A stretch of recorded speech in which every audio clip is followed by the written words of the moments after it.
Hello and welcome to your GG Replay for Wednesday, August 11th, 2021. GG Replay is a Monday, Wednesday, Friday gaming news breakdown show where we go through the latest in gaming news, hosted by us, the Goodnight Groofs, a place for games and a place for goofs.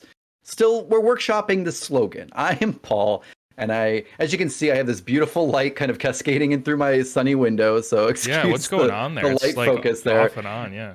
You know, and as you can hear that voice in the background, that is Matt, who joins me always for the GG Replay. How are you doing today, Matt?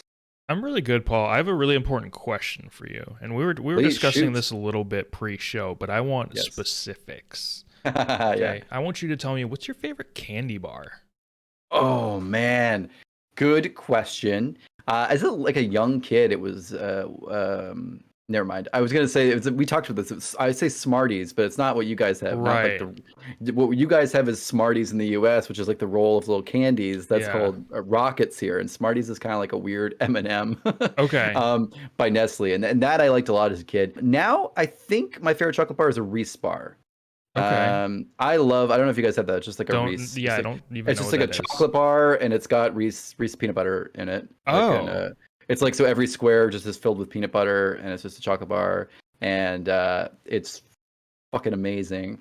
I don't know if we have that version of Reese candy. There's so many versions of Reese candy that it's like no matter where you go, I feel like when we've had like more and more every year, but this one for me is the pinnacle. So nice. It's definitely my favorite. What about you? What's your favorite candy bar? I'm a Kit Kat or Crunch guy. I like the little wafery bit in my chocolate.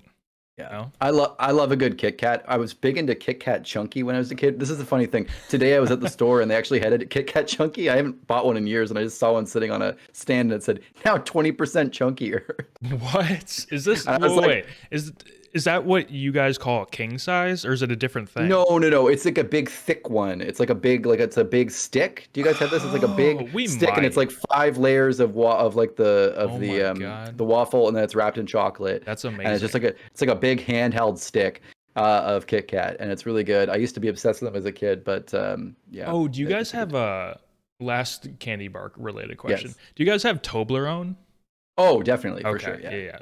I'm not really much of a Toblerone guy. Yeah. They were nice. You know, we talked about this before, but if we have that brand Swiss Chalet here, which is like that, you know, like the chicken, kind of like meant to be fancy, but it's still kind of fast food place. And that's one of their big things at the holidays. They do like a chicken dinner, and they give you a Toblerone with it. That's like a big. I know that was like a big thing for a lot of people. The kid would like be like, "Oh, we're having Swiss Chalet, and I get the Toblerone." Nice. Which was kind of fun. So that's it. You know, the differences of Canada and US candy bars, always a fun thing to talk about on this beautiful Wednesday, but we're here to talk about games, Matt. So if the few of you who have not tuned out yet are still here, we're talking about games. We have a few interesting stories today. Before we get right into it, I just wanted to say, have you seen any of the stuff from the indies this week? We're going to talk a little bit about this in the stories, but did you watch it at Xbox or Nintendo's Indie World today? No, I knew it was happening, but I haven't caught up on much of that. So tell me a little bit about it. Yeah, so I mean, I didn't watch all of it, but I did skim through some of the announcements and things. There were some cool things. Xbox notably was talking about, what was cool? They were talking about Ollie Ollie World, which looks really cool. It's that skateboarding game, has that kind of like 90s rocket power vibe about it. Yeah, I like that. And it's kind of like not necessarily side scroll, but it's kind of like you have this kind of landscape in front of you and you move around it and stuff. But kind of in a 2D scenario, 2.5D.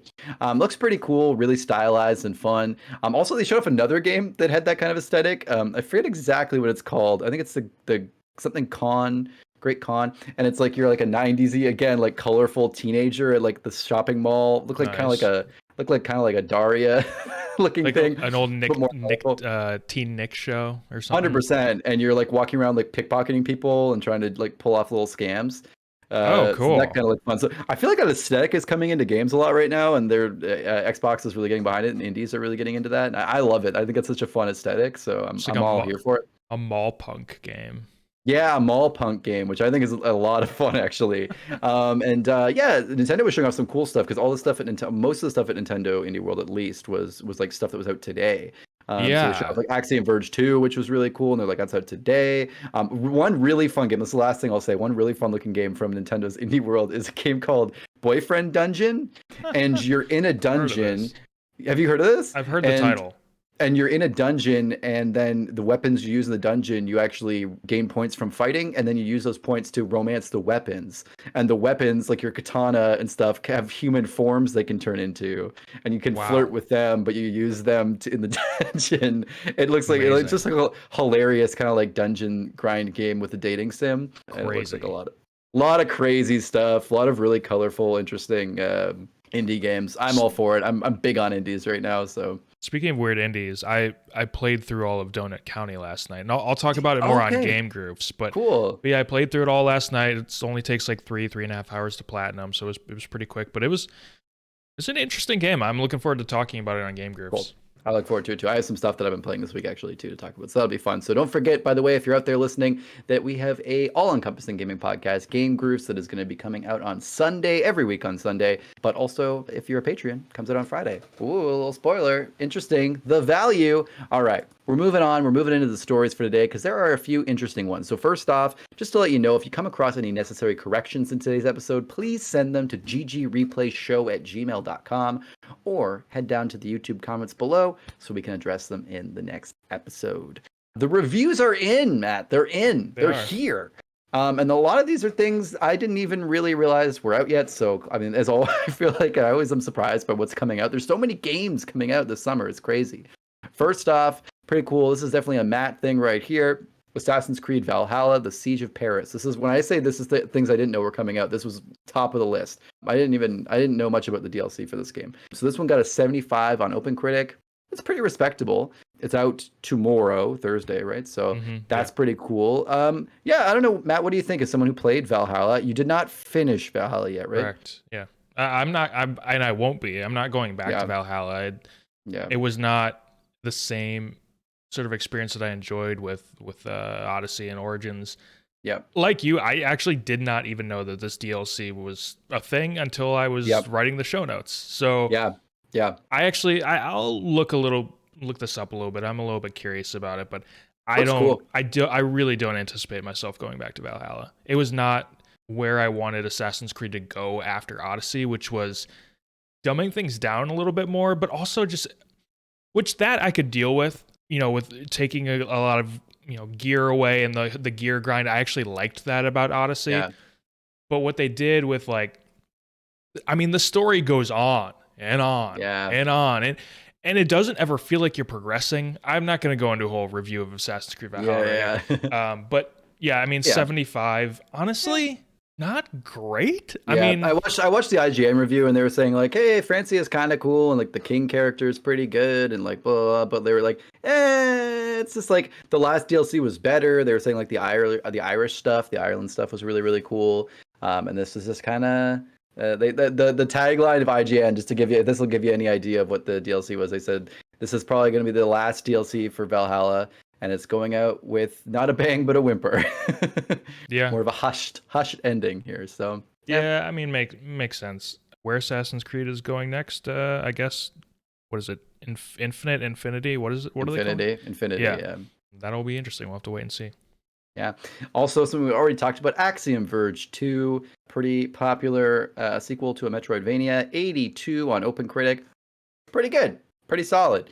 Axiom Verge 1 was very well loved. It's got a fucking awesome name. I love Axiom Verge so much. It looks like a lot of fun though if you're into that kind of style. It's got more of that like 90s SNES kind of style, which doesn't really do it for me. I just, for some reason, that generation just kind of skips for me. Doesn't super grab me visually. So, but it looks like the gameplay is super tight and it looks like a great follow-up to the original game.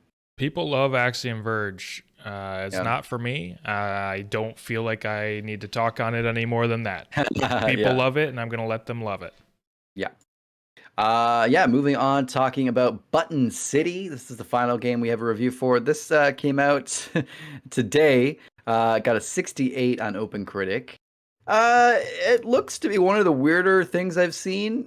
It seems to be kind of like there's like an overarching narrative. It looks kind of like, you could obviously say the characters look kind of like something from Animal Crossing or something, but Donut County. Oh, I think it looks so much more like Donut County, especially those small, square, little shaped areas that you walk around. And the characters look very much like the characters from Donut County. The humor and like the things also seem to kind of fit into that. But yeah, it's kind of like an adventure-y game where you have like very small mini games inside. I mean, it's not adventure-y necessarily; it's more like a sim where you walk around town and then you do these little mini games. Right. I can't understand what the gameplay loop is or what the Yeah. actual I don't know. gameplay is. I think that's why it got a 68. It's like points for being cute and building a full game and like having interesting characters. But like, what did we do here? Yeah, I watched Um, the trailer for this game and I don't even really understand. Like, yeah, I just don't understand why someone would play it. It doesn't look yeah, like it's doing anything interesting. I don't know. yeah. I watched a full review and I still don't quite understand what you actually do in the game. Yeah. Yeah. They were like, oh, yeah, it's all right. Yeah, if you can't, like, I don't know, if your trailer doesn't convey what you're doing in the game, Yeah. then that probably doesn't spell a very good future for you. Doesn't bode well. Speaking of something that does not spell a very good future, we can talk about our favorite publisher, Activision Blizzard. We won't linger because every day we have something awful to talk about with Activision Blizzard. But today, just keeping you all abreast of what's going on. Some major Activision Blizzard shareholders, notably SOC Investment Group, are unhappy with the company's response to their recent situation, calling it, quote, inadequate and demanding change. You don't say. Yeah, I think inadequate is an understatement. I think regardless of what's happening with the actual situation, the response is pretty inarguably terrible, not getting anything done. Yeah, so I mean, we don't have to go on forever, but I mean, it's everything, right? I mean, obviously what's happening at Blizzard is terrible, and in addition, they've been losing money before this, and it's probably just tying in perfectly with the fact that it's not being run correctly. So things are falling through the HR loopholes, things are falling through with human rights and employees, but also it's falling through in the games. This is falling through in every sense, and I think they're not making the money they want to make. We're seeing, we saw a big thing this month. Monthly active users are down. That's what it is. Yeah, I don't know. I feel like it's weird that the shareholder response is or that the shareholder statement is in regards to Activision Blizzard's response. Like, what's their statement toward this bringing them to this situation at all? Yeah. I don't know. I think that obviously the response was inadequate. Like, thank you for pointing out the obvious there, investors. But I mean, the shareholders are more concerned with the monthly active users and the negative coverage that this is creating. I don't think that I'm sure there are some good people. I'm sure there are really shareholders who are, more individuals probably than large multinational corporations that are like holding shares. Yeah. But what change do they want? I don't know exactly. It's not going to be Kotick leaving. That's not going to happen. I don't know. Did you see if they gave bullet points for the changes that they want to see? I didn't see anything. I didn't see anything like that either. Like the employee letter and things actually list those things, but the shareholder letter I have not seen. I saw a lot of people online saying this kind of thing too. The shareholder, this is common in companies that have this kind of thing. The shareholders will attempt to class action or sue the company for causing them to lose money. Shareholders having this kind of response rarely has much of an effect, but they have to do it anyway, obviously. Right, because I guess the thing is monthly active users for Blizzard are down, but they are still making money. So yeah, thank you microtransactions. Yeah, so I think a lot of this is probably this investment group saying that they have to come out and say this sort of thing too. Yeah. So I don't know. I don't know what this is going to do. If hopefully something comes of it, but. I don't know I think that the media pressure and people leaving Blizzard as customers is a bigger deal than an investor who may or may not mean what they're saying something like this. Yeah, I agree. That makes total sense. Talking about media pressure and not maybe meaning what you're saying. Blue Box, we have to talk about it every week, but this week we actually have some news, sort of. Something was supposed to actually happen this week. So we actually have like a development in the sense that the abandoned real-time experience app has been delayed. What a surprise. You know what? Funnily enough, I actually really didn't expect this. I expected either it to be terrible or to be everything that everyone's ever hoped for. Really didn't expect. I really should have. Like in hindsight, I think it makes total sense to expect a delay. But it was supposed to go live yesterday, Tuesday at 3 p.m. Eastern. but it never went live. No update. Blue Box claims they're working hard to fix the issue, but I mean, this was the big time. So what's happening? So if it really feels like we've been abandoned. Yeah. So this was supposed to come out in June or July, and it was delayed because of localization that they needed to work on. So what is it that is now creating this massive issue that wasn't already fixed a month or two ago? Like, why is there now some major issue with getting this out there? Some people are saying tomorrow is the anniversary of PT. Maybe they're holding out something for that. I don't know, man. Well, then why didn't you book it for tomorrow in the first place then, in that scenario? Why? At this point, I'm kind of off that whole bandwagon. I don't know. But what about the Kojima tweet and like all the other things? I know, man. It's crazy. There are still coincidences happening. There's still things with that coming out. If it were them, if this were something bigger even than we thought, or that it appears to be, at this point it just seems unprofessional. It doesn't seem cute and fun and mysterious. I thought it seemed unprofessional from the very beginning. I mean, this is just not an appropriate, it's not an appropriate way to launch a game, and you're not treating your customers with respect. I think it's one thing to be funny or be like a little trolly about it, but I really feel like they've been hanging people on and teasing something that it can never possibly live up to expectations. And I don't think it's a really great way to start a company if it is a real company and it's not just an offshoot or a fake company. And if it is, an offshoot or some kind of fake company created by Hideo Kojima, come on, man! Like you can't make the ARG like this annoying to people. Like make it fun to discover things, not just like an aggravating experience. So I don't feel bad at all for Hassan anymore. No. Obviously they've asked for everything. Right. They deserve all criticism. Now that doesn't mean harassment. That's different from criticism. Not. But Hassan, I don't know if you saw this, but recently he's out there tweeting. Someone is asking if it is as realistic as like Red Dead 2 and stuff like that, and he said like absolutely 100%. It's like, come on, man! Like you have to show us, put up or shut up at this point. That's where we're at. Put up or shut up. And then he's gonna put out a game and then be like, well, everyone's saying like everyone's harassing me because it's not as good as Red Dead 2. It's like, because you said it was. Like that's what it's gonna be. He had an interview with some Arabic media outlet. It was a podcast or something like that. They've taken the interview down now. I don't know. I guess Blue Box told them to take it down. I don't know if it's because Hassan was like, well, I was over-promising in that, or if it was because of this delay. I don't know, man. It's all crazy. There's still so much weirdness around this. Yeah. I thought there was a possibility this thing got delayed. I didn't think it would happen like as the app was supposed to be coming out. I didn't think it would be a delay due to technical issues. Like that is wild. Yeah. I thought that we would see some sort of introduction like they were saying, but that the mystery would only grow more. Turns out the mystery grew even more, but we didn't actually even see anything. So the mystery grew by a sense of absence and there being nothing to even be there. So it's all crazy because I will always keep coming back to the fact that this got a PlayStation blog post. Sony hasn't said anything about this at all throughout this whole thing. And Paul, I don't know. I don't know what to think about this anymore. I really don't. I don't have any theories because I don't know what to think about it.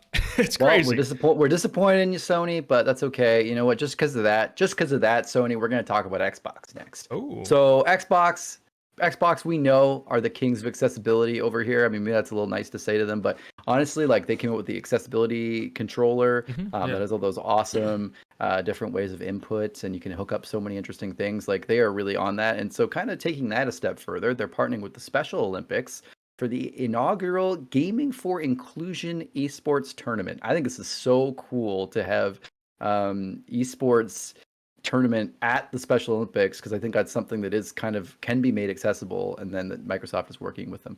So they've been actually supporting the Special Olympics with gaming tournaments since 2018. So this is not like totally new, but we're now expanding that with this Gaming for Inclusion event to actually work in all those accessibility features. Really friggin' cool.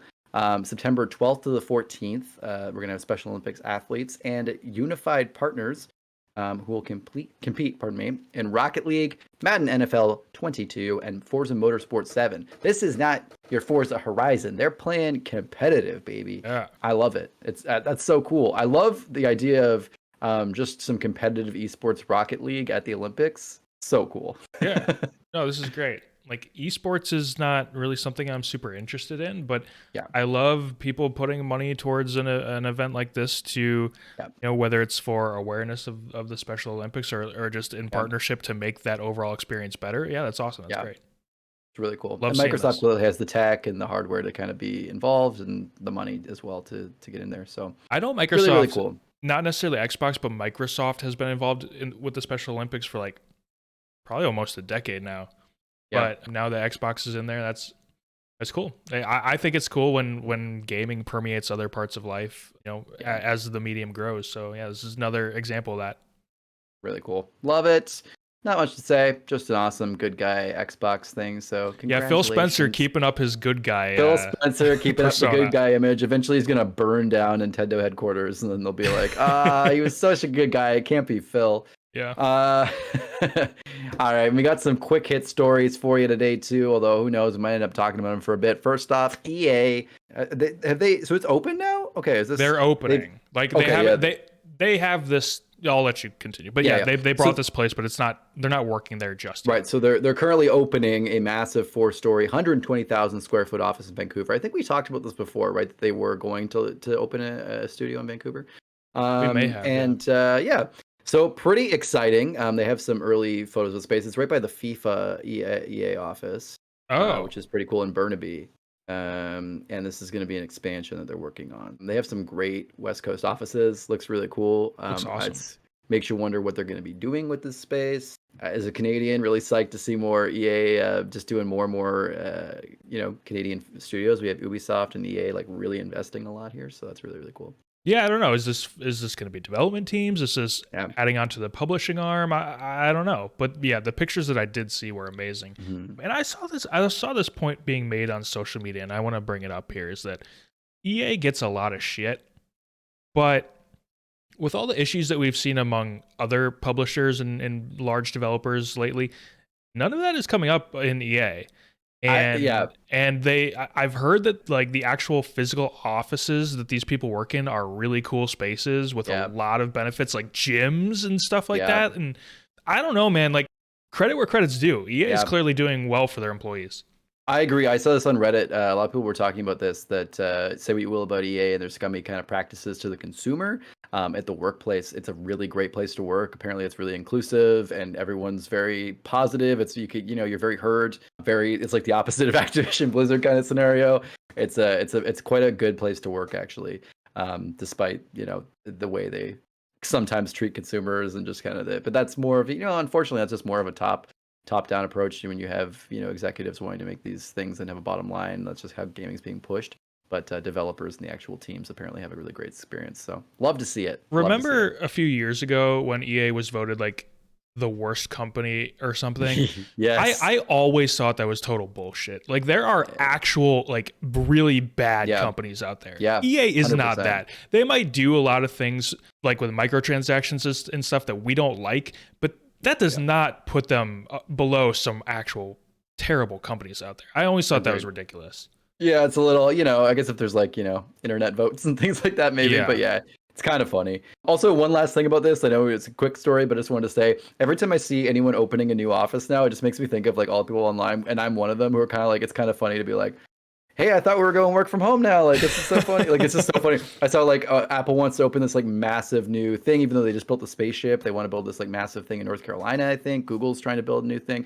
Everyone's building all these new spaces, and everyone's kind of like, nobody wants that. Come on. And they're like, we don't care. We want it because you're going to be more productive, and that's how we want it to be. Like, we're not going to that. We're going back. We're not going to the future you guys saw. We're not interested in that. I saw a story today, and I know this is on YouTube, and they might not like this, but I saw a story today that Google is actually slashing employee salaries if they're choosing to continue to work from home. So honestly, kind of scummy. Listen, totally like I know there's. Like, listen, I know there is, hard, but like, listen, all the hard stats we see are that it's as productive or more. There's very few, and there are scenarios where it's not. And I understand these flexes, and I understand, but like I feel like a lot of these companies, especially Apple's a big one for this. Who's like, well, obviously Google too. So if they're slashing salaries, but Apple too is like, very inflexible. They're like, hey, you can have like 2 days off and 3 days sorry, 2 days like in off or at home, 3 days in office, but they have to be staggered in certain ways. And everyone's kind of like, can I just go remote? And they're like, nope, this is the way we're doing it, and you either like it or you don't. And people are kind of like, I was doing my job remote for like a year and a half, and they're like, yeah, if you at least have like some flexibility with some days home, I guess that's better than nothing. But yeah, I think we're going to see this continue. Like I know it's kind of back to normal for a lot of companies, but I still think, I know we're getting off gaming a little bit. I'll pull back, but I do. I think we're going to see a little bit more of this over the next decade or so. Oh, totally. I hope so. People fighting back to the companies, and the companies saying no, and some companies like showing off how they're good at doing it. And I think we're going to see this.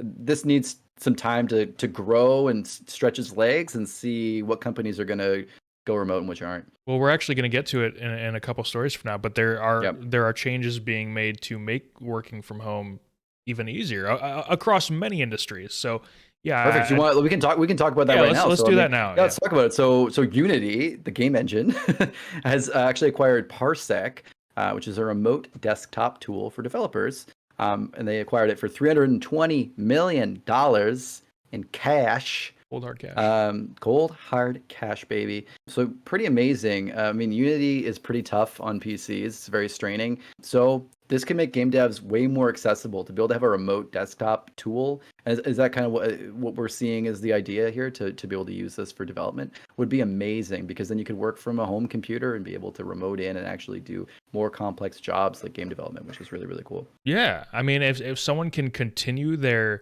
game development job from like their laptop at home without having to go into the office on their high-powered PC or bring that high-powered PC home, like you can keep it over at the office. If you need to work from home for a day, you've got your laptop. You're still gonna, with Parsec, you can have all the same capabilities. Like, that's awesome. You sound like an ad. And with Parsec, you can now work from home. Unity, you can hire me.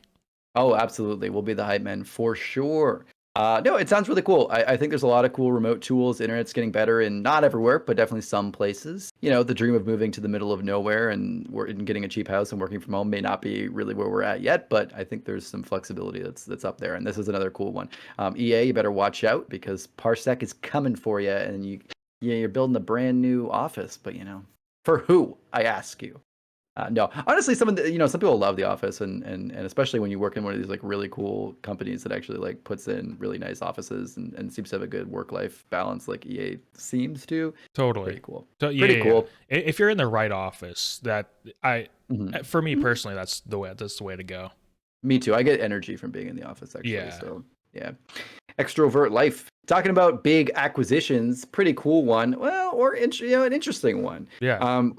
Sony, who owns Funimation, has now purchased Crunchyroll for $1.175 billion. An interesting valuation. It seems almost kind of low. I feel like Crunchyroll is a massive product, but I mean, it seems like a good value, obviously. This is kind of interesting right off the top, because Funimation and Crunchyroll combined are like all of the streaming anime market. So feels kind of monopolistic and a little weird. They had a little bit of at odds with each other, but at the same time too, it makes it a little easier. Actually, my 13-year-old niece right now is going through like a weeb phase. She just like started watching My Hero Academia, and now she's watched like 1,000 animes. That's been her summer, just watching anime. Nice. Any free place she can go to, and she's like, oh, some stuff's on Crunchyroll, some stuff's on Funimation, some stuff to pay for, some stuff I don't. It's really confusing. It's like, well, I mean, there may not be any competition. They may be able to set the price. I don't know what's going to happen, but having one place consolidating it is pretty cool. And also Sony being the buyer is cool, because, there's Eurogamer has reported that they plan to potentially roll Crunchyroll into PlayStation Plus, which that would be very good value. Yeah, they would likely have a version that's a little more expensive with that, but yeah, I mean, that's cool. I think it's crazy that in this streaming age that we're in with Netflix and Hulu and all that stuff, it's crazy to me that Crunchyroll still exists on its own as like just an anime streaming service. Good for them. Like, that's so cool. It's just weird. Like, we don't have like there's no specific streaming service for like kids cartoons or like Yeah. sports. Like there is no specific. Well, oh, do you guys not have? We have a specific streaming thing here, and I think it's in some other like Commonwealth countries. DAZN. Do you guys I've have that? never heard of that. It's DAZN, and it like has all this like ESPN and sports, some sports channels here in Canada. And it's called DAZN. It's specifically Are they sports owned by streaming. ESPN? I think they're actually owned by a Canadian. Now that I'm thinking about it, it might be like a Canadian conglomerate. Okay. But either way, I have seen that. But I will say, yeah, there's very few of these that exist. I feel like. Yeah, it is very specified, but I guess it makes sense because, like with anime, like the shows have like 1,000 episodes. Like it's sort of its own special, unique thing where it doesn't work like other television, you know. So I guess it makes sense in that regard. But this is definitely a good deal for Sony. It is a lot of money. I mean, that's a major acquisition, but because it's Sony and it's not like a PlayStation acquisition, obviously they've got more money, they can do this. Sony has a very diverse portfolio, and you don't really realize that until you really take a look at it, and just adds to it. I will say, just really quickly, just as a correction of myself, DAZN is their own company. They were founded in London, but they are worldwide now. They launched in Canada, then the US, then UK, global, and a bunch of other countries now, and they have like former ESPN directors and some other people there too. So they probably just don't have rights to like sports broadcasting in the US or like major sports, I guess, because I've never heard of it. That's the problem in the US, I think, because there are always so many deals going there. I think like they were able to kind of grab up US licenses and kind of broadcast them here, but then in the US there's so many deals with like cable providers and things that makes it really hard. There was a big deal like when I was in high school, I think maybe, where there was a channel that came out called, I think it was Versus, and they wanted to, become a competitor to ESPN, and they actually had all the rights to like NHL, which was kind of a big deal. I don't know whatever happened to that channel. I don't think it's around anymore. Maybe ESPN bought it or Fox Sports or something, but it's not around anymore. Interesting. Okay. Moving on, last couple stories of the day. So this is interesting. We talked last time we talked, I think on Monday, we were mentioning how the Epic Games Store has Epic has spent $500 million on the Epic Games Store that they're in the hole for. Haven't made money. Satisfactory is the only Epic Games Store exclusive that has made money so far, which is pretty wild. They paid $11.5 million for Satisfactory, and it made $11.6 million in its first year. I don't know much about this game. It came out a little while ago. Is that right? Is that? Yeah, it's I guess a year or so ago, maybe. It's still an early access game. It's one of those like management sims where you're building essentially a factory. You've got your conveyor belts. You have to make everything work efficiently and stuff like that. Yeah, it's not really my thing, but I've actually watched it on Twitch a little bit. Mike likes this game, and I think this is one of those games that I've watched him play before. He's streamed it a few times, so it looks interesting. It's just not something I would play, but I'll watch it. Yeah. And moving on to the last thing of the day. Speaking of Sims, we're talking about a farming sim, Stardew Valley. We all know it. We all love it. I assume at this point, if you haven't bought Stardew Valley, it's because you just aren't interested. But you know what? Some people have it on one system and they want to play it on another. Well, it's coming to Xbox Game Pass this fall. It's pretty exciting. I myself own Stardew Valley on mobile, but I thought it was a little too small on my phone. And then I wanted to play on PC, but I didn't want to pay for it again on PC when I bought it on mobile. Right. Anyway, it's coming to Xbox now. I will probably actually try to play it again on a larger screen on Xbox. I'm pretty psyched. I've learned now. Everyone says it's such a chill game. I got a little stressed out trying to play because I found that I wanted to farm right. Yeah. A lot of people said online, look up some tutorials for the farming as you start, so then you can get the farming completely under control and like you know exactly what you're doing. So then you can spend all your time like having fun, like chatting and doing all the weird stuff in the game, which is cool because I felt like I was not chill. I was very stressed about the farming because those time limit games where like the day ticks down and stuff, and you go to sleep, and then the next day, and I'm like, oh my god, if I like missed my beet harvest, I'm fucked. Right. It's like you can hear my voice. I'm already stressed. So hopefully, if I figure that out, I'll actually get into some Stardew Valley because I've heard it's a great place to spend hundreds of hours, just chilling. Played it on PC. I just didn't really like it. Like you, I felt kind of overwhelmed because people tell you like there's like a right way to play Stardew, which is sort of, to me, it seems opposite of what the game is going for. But I don't know. Maybe I just am missing the point. I don't know. It just didn't grab me. Yeah, I think the right way people are playing it, like in the minority of who plays it. I feel like a lot of people just, but I feel like there's like a right way to farm. That's why I saw people say like, if you don't farm it right at the beginning, you can like screw up the whole thing, which is stressful. But then they're like, if you read some tutorials, they'll figure out the farming thing, and then you can go do the other stuff, and that doesn't need to be done in a certain way, really. So I'm like, okay, maybe this time, maybe the second time's the charm. So we'll see. People have told me like you can't really play the game without the wiki because it's so comprehensive, and it's like when I played like early still in Minecraft, but especially playing early Minecraft when no one really knew what anything was. I had the wiki up the entire time. I was like, how do I make a stick again? Oh fuck. So yeah, that was a fun time, and that was also announced at Xbox. So kind of fun, just lots of cool indie stuff. Cool to see developers supported. Speaking of supporting people, you know what? If you are watching this on YouTube, I just want to remind you right now, this is also an audio podcast. So if you're watching on YouTube, super cool, but you can also listen to this anywhere you go on any of your favorite podcast apps. If you don't want to look at our faces, which is amazing. Or if you do, but you just can't because you're driving and it's dangerous. Check that out. And also, if you're happening to listen on a podcast app, especially Apple Podcasts, because it helps, but they're all good. Please feel free to give us 5 stars or a thumbs up or whatever is a positive on that podcast app. Like if there's one that's like a lightning bolt, definitely click that. I don't know what podcast app that would be, but that'd be really cool. I don't know. Upvote us. We really appreciate that. Also, if you like what we're doing, you can check us out at goodnightgroofs.com. We have a whole website which has blog posts and YouTube videos and all of these podcast episodes. And all our social medias. So if you want to check out all the different stuff we post on different socials and follow us there, it's all on goodnightgroofs.com. Makes it really easy. Get there. And if you really like us, if you're really into what we do have a Patreon.